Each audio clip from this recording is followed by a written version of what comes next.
have been killed and dumped on roadsides and far-flung areas.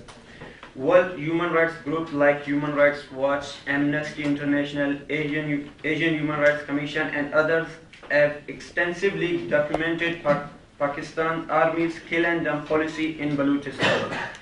The main targets of these forces are Baloch students, teachers, lawyers, professors, doctors, educationists, and political and intellectuals, poets and intellectuals. In August this year, Pakistani state security forces brutally murdered top Baloch student leader Raza Jahangir, along with another prominent political activist Imdad Baloch, after forces bombarded his house in Turbat.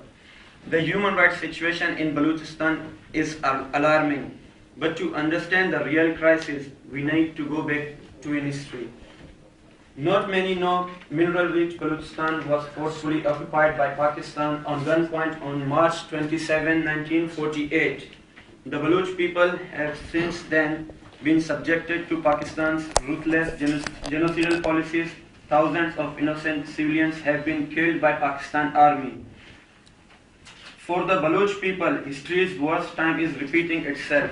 Whatever the Bengalis went through in their National Liberation War of 1971, the Baloch are going through exactly the same today. As we speak in a unique way to record their peaceful protest, the families and relatives of Baloch missing persons have taken off for a 750-kilometer long march from Quetta to Karachi. These women and children have been continuously walking for 18 days to protest for the recovery of their loved ones. As Balochistan is a strictly no-go area for international media, this long march has received almost little or no media coverage. As my friend has already mentioned, today 13 November is being observed as National Martyr Day across Balochistan. Every Baloch hopes for a bright and free future of his children. Thus they continue to struggle for the freedom of their land despite Pakistani state brutalities.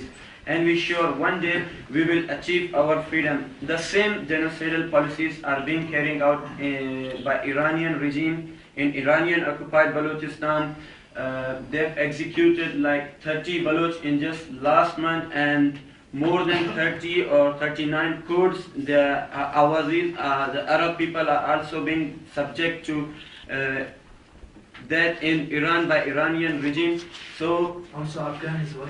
Yeah, Afghan is on the border. They tell. Yeah, the same thing is going on for Baloch, for every oppressed nation. As we were talking about the Commonwealth and the UN, I'm very sorry to say this point that in this world, in